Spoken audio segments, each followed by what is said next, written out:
January 27, 1943, over the Japanese home islands. The sky was a thin, frozen blue. Engines thundered in the silence of the stratosphere, where even sound seemed brittle. At 30,000 feet, the air was so cold that steel could fracture like glass, and a man's breath turned instantly to frost. A formation of B-17 flying fortresses cut through that emptiness. Silver giants against a sea of clouds. Inside, the men were ghosts behind oxygen masks, their faces rimmed with ice, their gloves stiff from the cold. Below them, the Japanese mainland stretched out, distant, unreachable, and unaware. The enemy fighters that had once owned the Pacific skies clawed upward, their engines straining, wings shuddering, and then falling away. The air was too thin, the climb was too high. For the first time in the Pacific War, American bombers were flying above the reach of Japan's most feared weapon, the Zero, and in that fragile, silent altitude, America struck back at an empire.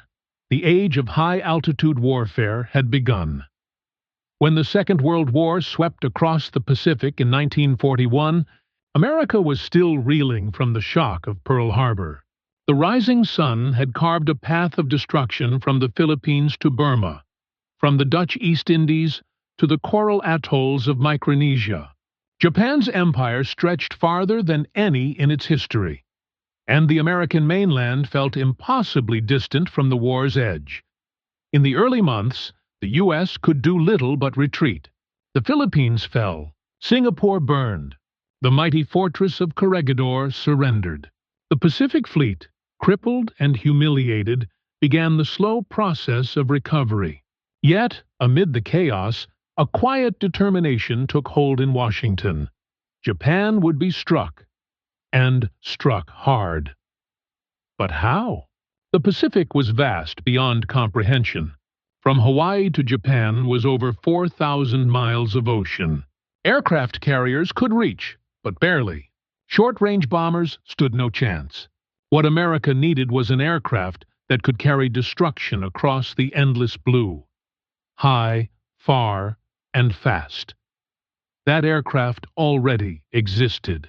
It had been born not in the Pacific, but in the cloudy skies over Europe. The Boeing B-17 Flying Fortress. By 1942, the B-17 had already proven its reputation in Britain's 8th Air Force. It was a machine of precision and endurance, capable of flying at altitudes few others dared, and surviving punishment that would destroy most planes. Its crew of 10 worked like organs in a single body, pilot and co-pilot keeping the ship steady, bombardier guiding through the Norden bomb site, gunners stationed in frozen turrets scanning the sky. But in the Pacific, the B-17's potential was something new. The Japanese Zero, fast, nimble, deadly, dominated low and medium altitudes. It shredded Allied aircraft over the Solomon Islands and Java. But above 25,000 feet, its graceful turns stiffened, and its Mitsubishi engine gasped for air. No one had yet dared to fight Japan from the edge of the stratosphere. In 1942, after the daring but limited Doolittle raid, when 16 B-25s struck Tokyo from the deck of the USS Hornet, U.S. commanders realized that symbolic strikes were not enough. They needed sustained bombing, industrial, psychological, strategic. Japan's war machine had to feel the same pressure that Germany was beginning to endure. That would require reaching the Japanese home islands. In late 1942, new forward bases began to emerge, first in the Aleutians, then in China and the Pacific Islands, recaptured in blood. These were primitive outposts carved out of mud and coral, where mechanics worked under monsoon rains and pilots slept beside their aircraft. From these fragile footholds, the plan was born: to send America's flying fortresses high into the Japanese sky. Each mission would be a test of endurance. not only against enemy fire, but against the brutal elements themselves. At those altitudes, temperatures fell to 60 degrees below zero. Oil congealed. Frostbitten fingers froze to gun triggers. Yet the altitude was their armor. The higher they flew, the safer they were from the zero. And so, by early 1943, a handful of elite bomber groups, the 19th Bomb Group, the 43rd, and the 5th, began preparing for operations that had never before been attempted in the Pacific. Crews were briefed on new flight profiles, climbing to 30,000 feet, forming tight defensive boxes, relying on oxygen masks for hours at a time. Each mission meant crossing thousands of miles of ocean with only dead reckoning and radio bearings to find their target and their way home. To many, it seemed impossible, but war had already redefined what was possible. The stage was set for America's first true test of strategic bombing in the Pacific, a campaign that would rewrite the limits of both man and machine.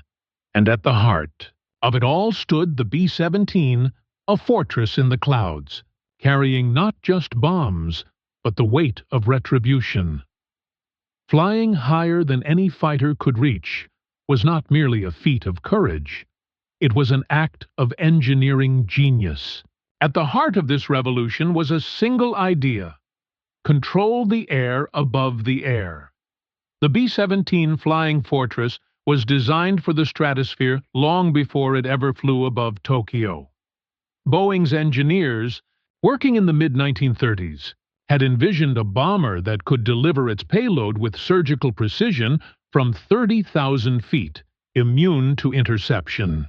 The secret lay in its Wright R-1820 Cyclone engines, each equipped with a General Electric turbo supercharger, a metallic snail-shaped device that compressed thin, freezing air to maintain engine power where no piston engine should breathe.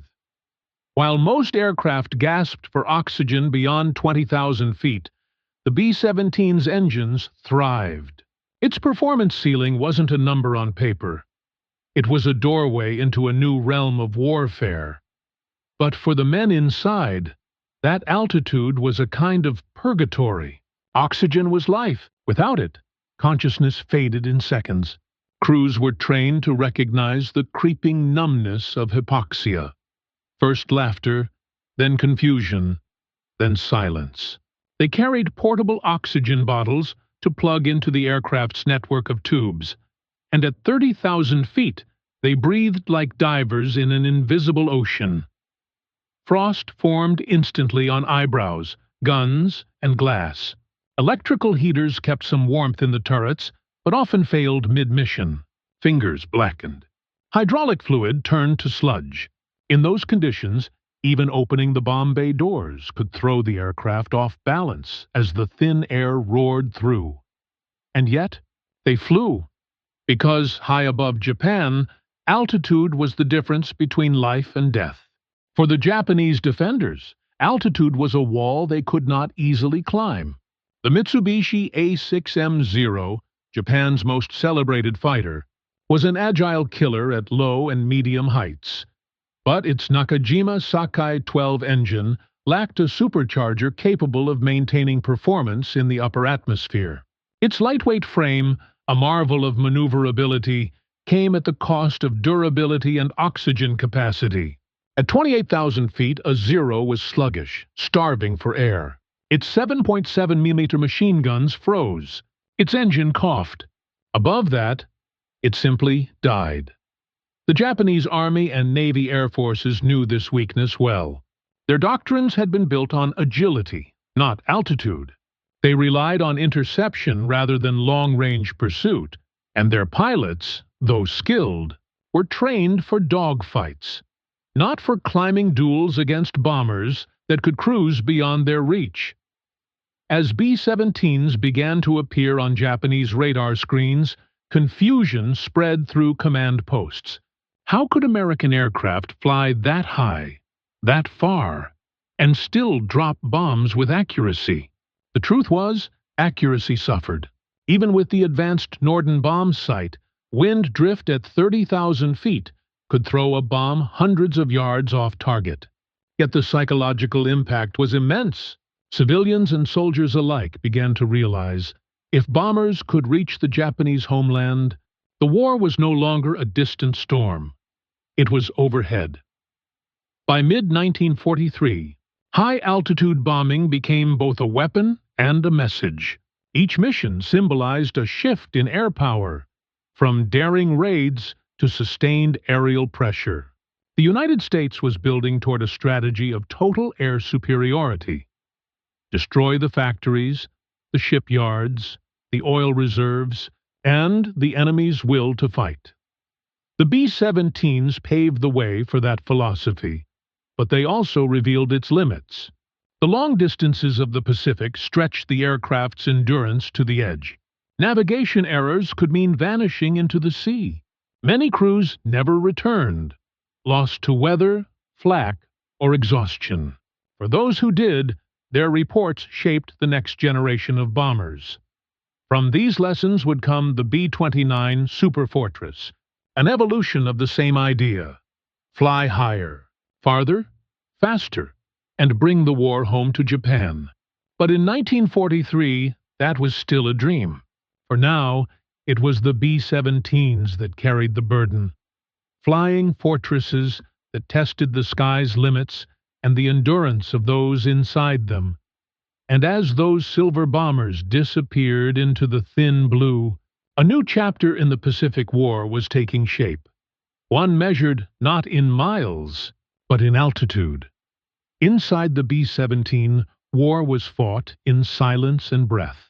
Each man was a part of a living machine, bound by oxygen lines, intercom wires, and trust. At 30,000 feet, conversation vanished beneath the roar of engines and the hiss of oxygen. The bombardier, navigator, and gunners existed in isolation. 10 men in 10 compartments, united only by the rhythm of the fortress itself. The cold was the first enemy. Even with heated suits, the temperature could plunge below 50 degrees C. The waist gunners' fingers froze to their .50 caliber triggers. Ice crystals formed on eyebrows, eyelashes, and the inside of goggles. The nose compartment, where the bombardier knelt behind the Norden bomb site, was a glass coffin at that altitude. Then came fatigue. Missions lasted 10, 12, sometimes 14 hours. Pilots wrestled with controls as turbulence jolted the plane, and the constant drone of engines blurred the line between wakefulness and exhaustion. But beyond the fear and fatigue was something deeper, a grim pride. The crews knew they were doing what few could. They were taking the war to Japan itself, flying beyond the reach of its defenders. Many carried photos of loved ones taped beside their altimeters, faces they might never see again, staring back from within clouds of frost. When a mission ended and the wheels touched the tarmac at their island base, the men were hollowed out by silence. Some wept, some laughed, others said nothing. For the B-17 crews, victory was measured not in bombs dropped, but in the simple act of returning. The B-17 was more than a bomber. It was an organism of metal and fire. Its strength came not from brute force, but from balance, speed, endurance, and the ability to survive where others failed. At the core of that balance were its Wright R-1820 Cyclone engines, 9-cylinder air-cooled powerhouses that could sustain flight even if one or two failed. But their true advantage was the turbo supercharger, a marvel of American engineering that forced compressed air into the engines at high altitudes, keeping their power steady in the thin air. This gave the B-17 a ceiling no other bomber in 1943 could match. The turbo superchargers, built by General Electric, were spun by exhaust gases, recycling the waste of combustion to sustain life at the edge of the atmosphere. It was a self-sustaining loop of energy and endurance. The Fortress also carried innovation in defense. 13 .50 caliber Browning machine guns created a protective sphere around the aircraft. Nose, tail, top, bottom, sides. The idea was not to outmaneuver the enemy, but to outlast them. Every inch of the B-17 was designed to survive. Self-sealing fuel tanks prevented explosions. Redundant control cables ensured maneuverability even when shot through. Crews told stories of fortresses limping home with half a wing gone, holes large enough to crawl through, and engines dead yet still gliding. For the Japanese, this aircraft was both awe and frustration. Fighters that reached it often found their bullets bouncing off or shattering against the thick skin of the fortress. The B-17's defensive firepower made frontal attacks suicidal and rear assaults deadly. At 30,000 feet, it was not just a bomber, it was a floating fortress. True to its name, tactics made the fortress formidable. A single B-17 was powerful, but a formation of B-17s was nearly impregnable. Crews flew in tight combat boxes, layered vertically and laterally to maximize mutual defense. The upper guns of one fortress covered the blind spots of another. Each aircraft became a link in a three-dimensional chain of protection. At high altitude, these formations gleamed like silver constellations. They moved slowly, deliberately, their geometry both beautiful and deadly. Japanese pilots called them the Silver Walls, a term that captured both respect and fear. Precision bombing was the B-17's promise, and its challenge. The Norden bomb sight, a top-secret instrument, was said to make it possible to drop a bomb into a pickle barrel from 20,000 feet. In practice, wind drift, visibility, and enemy fire made that claim more hope than science. Still, the bomb sight was revolutionary. It combined gyroscopic stabilization and a mechanical computer to predict where a bomb would fall, accounting for speed, altitude, and crosswinds. To master it required discipline. The bombardier took control of the aircraft during the bomb run, guiding it with small corrections through the bomb sight. Every gunner held their breath. Every pilot stayed level. In those moments, the entire plane existed for one purpose: accuracy. The tactical doctrine was clear: climb high, stay tight, strike deep. When it worked, the results were devastating. Factories, docks, and supply lines vanished in clouds of fire.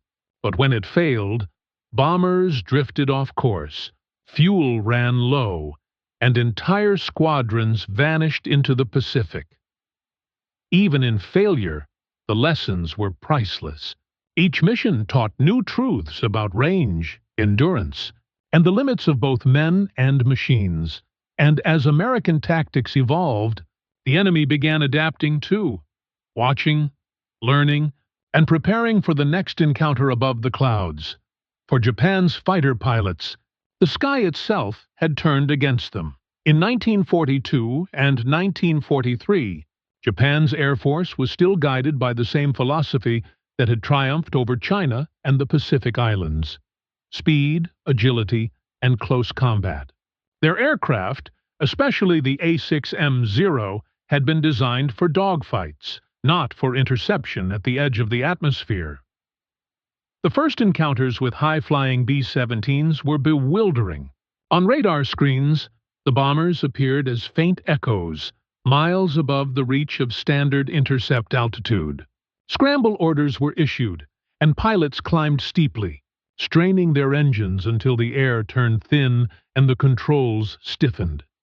They watched the bombers glimmer like specks of sunlight above them, unreachable, unbothered, moving with a slow, relentless grace. Many Japanese pilots described the experience as humiliating. The B-17s dropped their bombs in broad daylight, the explosions visible from miles away, while the defenders circled helplessly below. Some Zeros attempted desperate ramming climbs, pushing past their service ceilings, engines wheezing, wings shaking violently in the thin air. Most never made contact. The Japanese response was both technical and psychological. Engineers at Nakajima and Mitsubishi began modifying existing fighters with experimental turbochargers. The Army tested interceptors like the Kawasaki Ki-45 Toryu and later the Ki-61 Hien, hoping to match the Americans in altitude.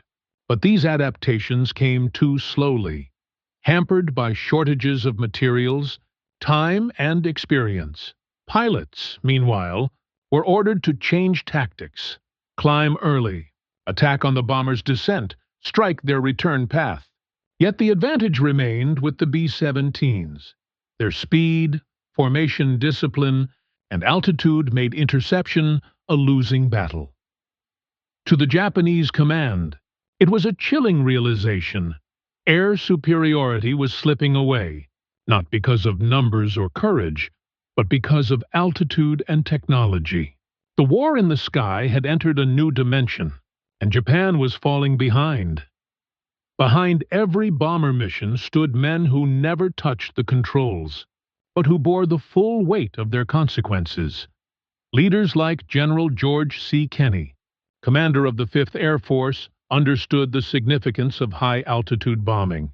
Kenney was a strategist who believed in precision, in destroying the enemy's capacity to fight rather than chasing battlefield glory. Under his command, airfields in New Guinea, the Solomon Islands, and the Philippines became springboards for missions deeper into Japanese territory. He pushed his crews hard, demanding results that matched the vision of total air control. Yet, Kenney also knew the human cost. Reports from returning squadrons, frostbite, oxygen failure, men found dead at their stations, haunted his briefings. The thin air that protected the bombers also punished their crews.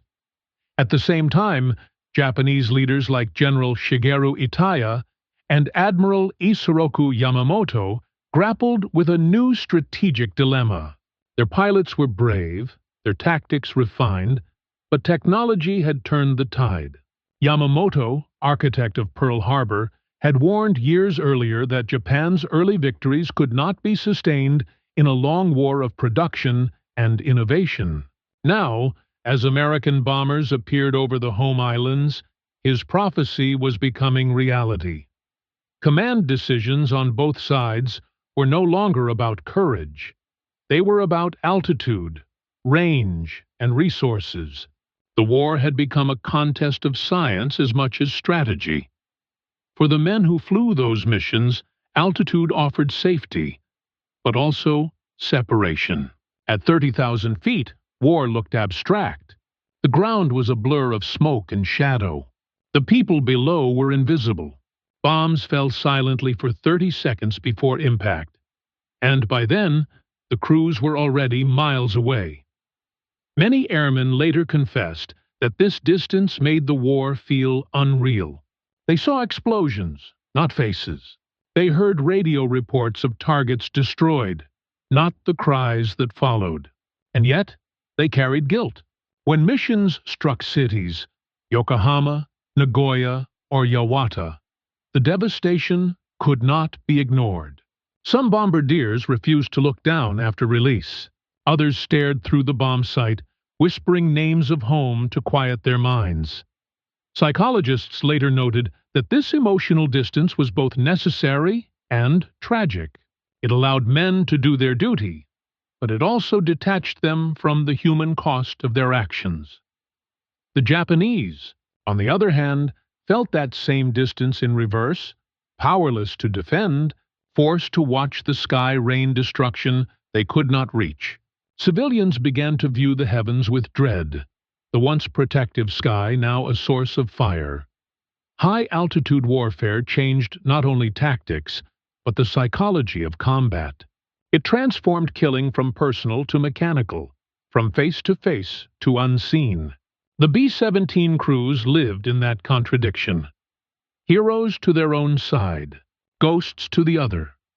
And as they prepared for their most daring missions yet, to strike deep into Japan's industrial heart, that contradiction became unbearable. The next flight would test everything they had learned: altitude, endurance, precision, and faith. June 15, 1944. The raid on Yawata, Kyushu, Japan. Night was fading into gray as the formation approached the Japanese coastline. Below, the island of Kyushu still slept beneath its morning mist. But above, in the frozen blue, came the sound that Japan had learned to fear: the deep, rhythmic pulse of American engines. It was the first full-scale bombing raid on the Japanese home islands since the Doolittle raid 2 years earlier. Only this time, the bombers were not launched from a carrier. They came from the air. An armada of B-17 flying fortresses and newer B-29 Superfortresses flying from bases in China and the Mariana Islands across more than 1,000 miles of ocean. Among them, the veterans of the B-17 groups led the way. They had trained for this moment, to strike from higher than any Japanese fighter could follow. Their target, the Yawata Steel Works, the industrial backbone of Japan's war machine. The first warning, sirens in Yawata began to wail at 10:30 present a.m. Japanese radar stations had picked up the formations as faint traces at impossible altitudes over 30,000 feet. Anti-aircraft crews raced to their guns, but even their flak shells struggled to reach the height at which the bombers cruised. Explosions blossomed far below, black clouds hanging uselessly in the sky.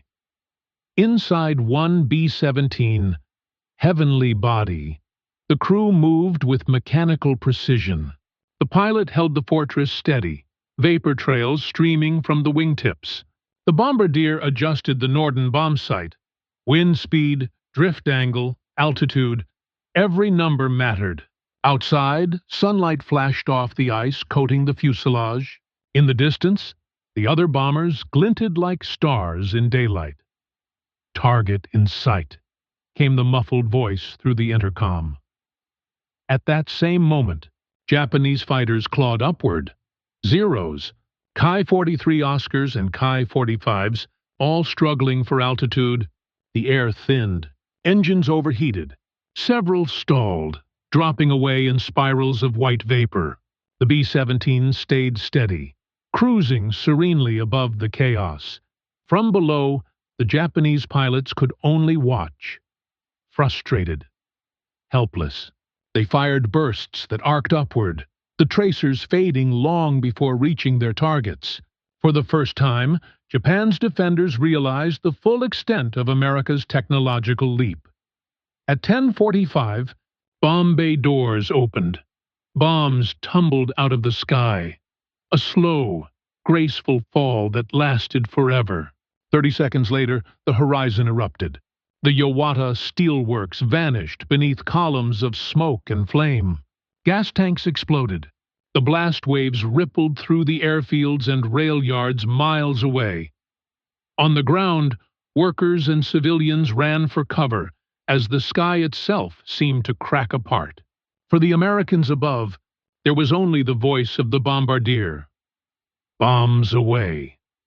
Then came the silence, broken only by the cold hum of engines and the soft hiss of oxygen masks. But victory was never certain. As the bombers turned home, Japanese flak found its range. Bursts tore through the air. A B-17 off the right wing was hit, its tail shredded, one engine flaming. The crew bailed out into the thin sky, their parachutes freezing solid before opening. Still, the rest pressed on. Formation discipline held. Each fortress covered another, machine guns sweeping the air in defensive arcs. The radio crackled with fragments of prayer, panic, and command. When the formation finally cleared the coast, fuel gauges hovered near empty. Crews switched to auxiliary tanks. The return flight was silent. Each man locked in exhaustion, staring through frost-glazed windows at the endless Pacific below. Back at base, hours later, The bombers landed one by one. Mechanics rushed to count bullet holes, check engines, and patch the wounded metal.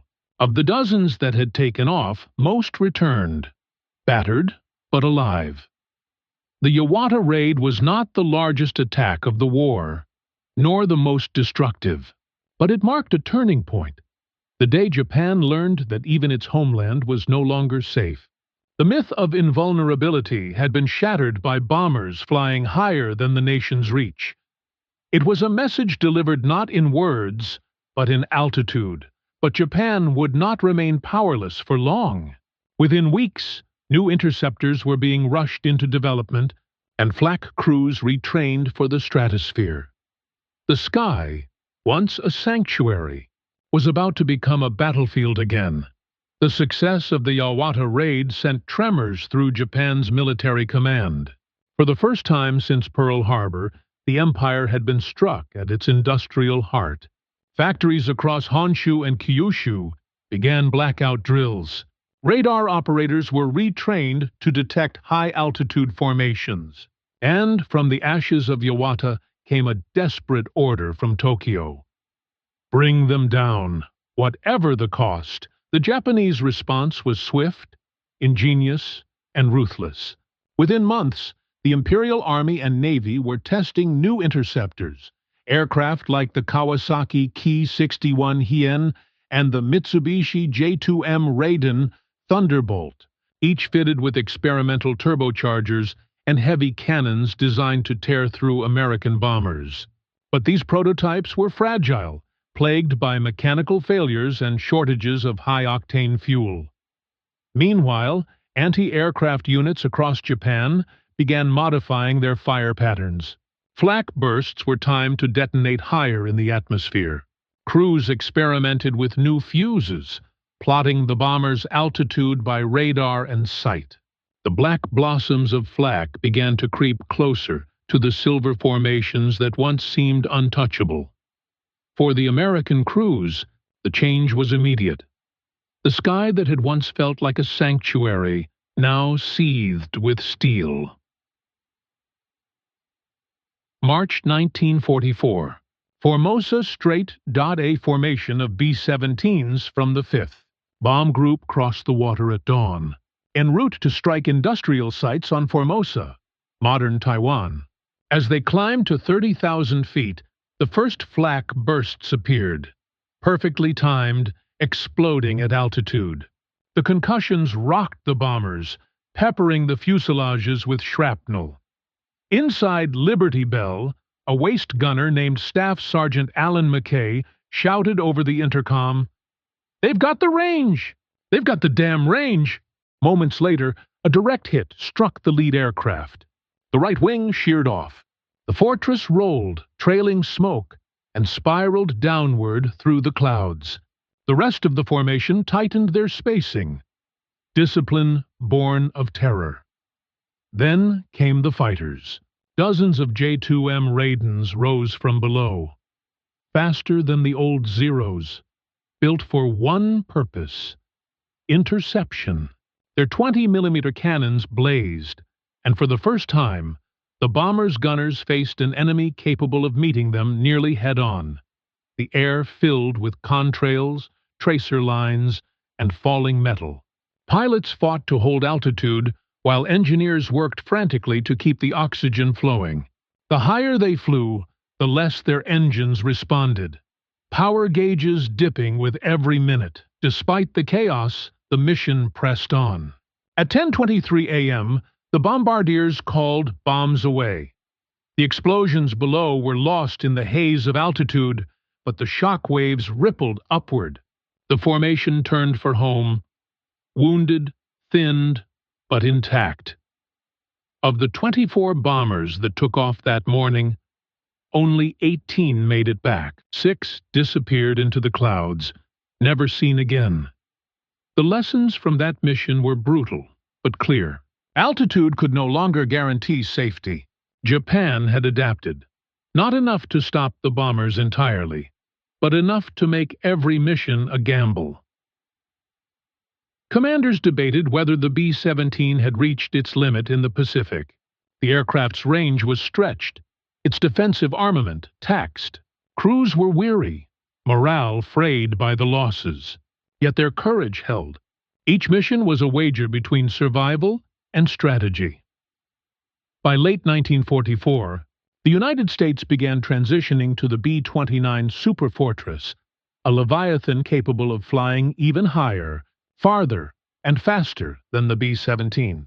Its pressurized cabin, improved turbo-superchargers, and greater payload made it the natural successor. But the legacy of the B-17 lived on. Its crews had proven that Japan's skies could be breached, its factories burned, its myth of invincibility broken. Still, for the men who had flown those early missions, victory was not triumphant. They had seen friends vanish into the ocean, heard last radio calls fade into static, and watched their aircraft fall flaming through the clouds. Each success carried the taste of loss. One pilot, Captain Robert Keane of the 43rd Bomb Group, wrote in his logbook after the Formosa raid, "At 30,000 feet, we were gods, but gods who bled. The higher we flew, the more human we became." That paradox would define the rest of the air war. Altitude had given the Americans power, but it had also taken something from them: the illusion that courage alone could master the sky. As 1944 turned to 1945, the B-17s that once symbolized American reach began to withdraw from the Pacific. The superfortresses took their place, ushering in a new and even more devastating chapter: the strategic firebombing of Japan. Yet none of it, not the B-29, not Hiroshima, not Nagasaki, would have been possible without those first missions that dared to touch the stratosphere. The flying fortress had proven the concept. Altitude had rewritten warfare, and Japan, for the first time, had been forced to look up and fear the sky. But victory in the air did not end the struggle on the ground. The cost of those missions, in lives, machines, and morality, would soon become painfully clear. The morning after the Yawata and Formosa raids, Japan awoke to a realization it could no longer ignore. The war had come home. The newspapers downplayed the damage, calling it minor, a handful of bombs dropped by enemy aircraft. But witnesses knew better. The Yawata Steel Works, the beating heart of Japan's military industry, had burned for days. Whole neighborhoods had been shattered by shock waves that rolled down the streets like invisible tides. The Imperial High Command issued a rare statement, defiant, but tinged with disbelief. The once invulnerable homeland had been breached by aircraft flying from the other side of the world. The phrase that would echo in the halls of the War Ministry was simple, chilling. The sky is no longer ours. For the Americans, the mission's success was both strategic and symbolic. It proved that Japan's defenses could be penetrated. It validated the doctrine of strategic bombing, the belief that industrial destruction could cripple an enemy's capacity to fight. It also provided the U.S. Army Air Forces with invaluable data: flak altitude, interception tactics, fuel consumption at high ceiling, and the psychological impact of bombing from the stratosphere. Yet, beneath the triumph lay exhaustion. The B-17 crews returned home changed, their faces hollow, their eyes older than their years. Ground crews counted bullet holes as though tallying heartbeats. Mechanics patched wings with tin and prayer. Commanders reported mechanical failure rates approaching crisis levels. Engines froze mid-flight. Oxygen lines burst. Turrets jammed from frost. And still, they flew. In letters home, many airmen wrote not about victory, but about silence. The soundless world above the clouds. The frozen breath. The weight of the bombs that fell into unseen cities. One gunner wrote, "It's not like shooting at soldiers. You can't see them, just black dots and fire. But you know there are people down there. You know, back in Washington, Analysts pored over mission reports. The data from Iwata confirmed what General Hap Arnold had predicted. The Pacific War could only be won by air domination. The B-17 had opened the door. The B-29 Superfortress would march through it. Factories in Kansas and Washington state went into overdrive. Thousands of new bombers rolled out, built with lessons learned from the B-17 struggle. Higher pressurization, extended range, more accurate radar navigation. But those lessons were written in blood. Japan, meanwhile, began adapting. The Imperial Army increased radar coverage, improved flak coordination, and accelerated development of high-altitude interceptors. The Nakajima Ki-84 Frank and Mitsubishi J-2M Raiden began appearing over the islands by late 1944. For the first time, American crews reported being attacked above 30,000 feet. The sanctuary was shrinking. Yet, strategically, the damage was done. The Japanese command, forced to defend its skies, redirected resources from frontline operations. Fuel shortages grew severe. Training time for new pilots was cut drastically. And the myth, the one that had fueled the Empire's morale since 1941, was shattered. Japan was no longer untouchable. The raids also changed how civilians viewed the war. The once glorious image of Japanese air dominance began to fade. Cities built blackout shelters. Children practiced air drills. Fear became as common as hunger. High-altitude bombing had not yet broken Japan's will, but it had cracked it. For America, it was proof of concept. For Japan, it was the beginning of dread. And for the men who flew those missions, it was something far more personal. The quiet understanding that altitude protected their bodies, but not their souls. The war in the air was far from over. Its next chapter would burn even brighter and darker. By late 1944, the B-17's shadow had stretched as far as it could across the Pacific. Its courage, its endurance, and its limitations had paved the way for a successor. A machine built to finish what the Flying Fortress had begun. The B-29 Superfortress was more than an aircraft. It was the culmination of every lesson learned in blood and ice. Pressurized cabins allowed crews to breathe comfortably above 30,000 feet.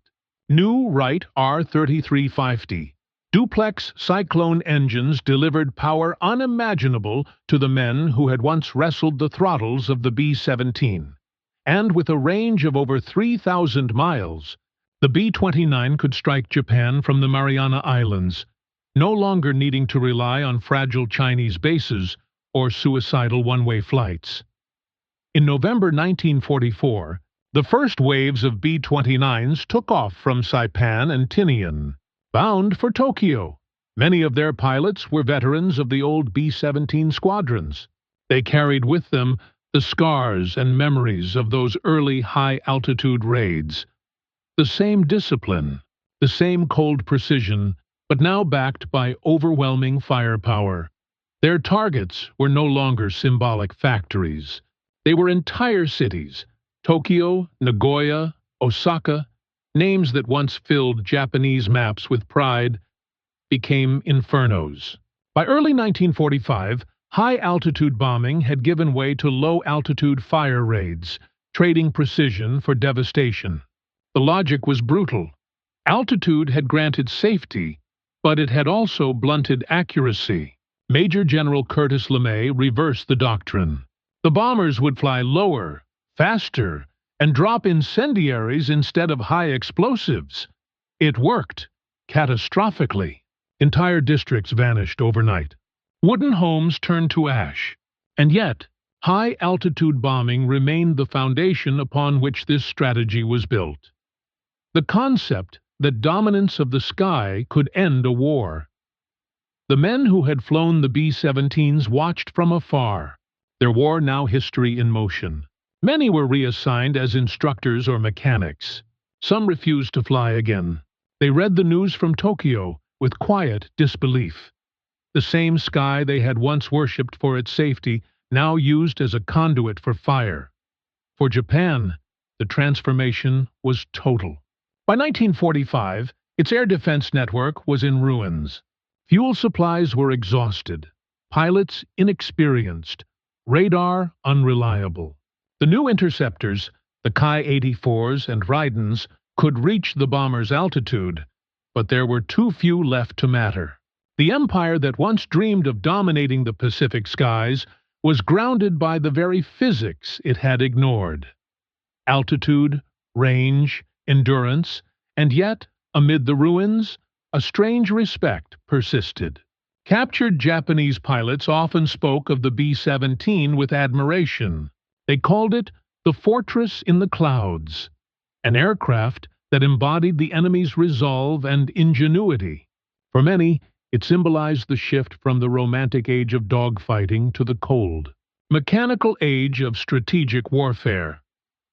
The B-17's legacy was measured not in the cities it destroyed, but in the ideas it proved.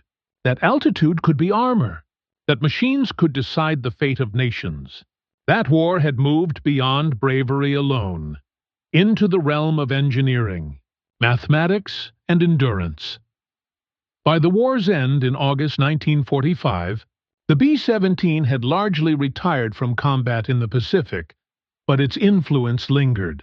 It had bridged the gap between the early chaos of the war and the total destruction that ended it. It was both pioneer and relic, the messenger that carried the promise and the warning of modern air power. And as peace returned to a scarred world, the survivors, both in the air and on the ground, were left to wonder what their altitude had truly achieved. The sky had given them victory, but it had also changed them forever. In the years after the war, the B-17s that had once touched the edge of the sky were left to rust quietly on forgotten airfields, their aluminum skins dulled by rain, their engines silent. Yet, within those shells lived stories of a generation that had dared to fly higher than any before them. The B-17 was never meant to be a symbol of destruction. It became one by necessity. Its crews were not conquerors, but survivors, carrying the burden of a new kind of war. At 30,000 feet, they discovered both the triumph of human ingenuity and the loneliness of command over life and death. Historians would later say that those high-altitude missions changed the nature of warfare, that they proved a nation could fight not just across oceans, but across the atmosphere itself. Yet, in the quiet of post-war years, many of the men who flew them spoke not of strategy, but of the silence, the cold, the moment between release and impact when they knew what was falling and could do nothing to stop it. For Japan, the B-17 raids marked the beginning of the end. For America, they marked the beginning of a new kind of power. But for the world, they revealed a truth far greater than victory: that technology could elevate war beyond reach, and in doing so, strip it of humanity. The high-altitude missions of the Flying Fortress were not just battles of steel and sky. They were meditations on endurance, faith, and the fragile line between progress and peril. And as the last veterans aged, and the sound of the Cyclone engines faded into history, one image remained: a formation of silver bombers gliding above the clouds, distant, cold, eternal. Men breathing through frost and fear, guided not by vengeance, but by duty. They flew higher than fighters could reach, and in doing so, they touched something even greater: the thin, fragile edge of human possibility.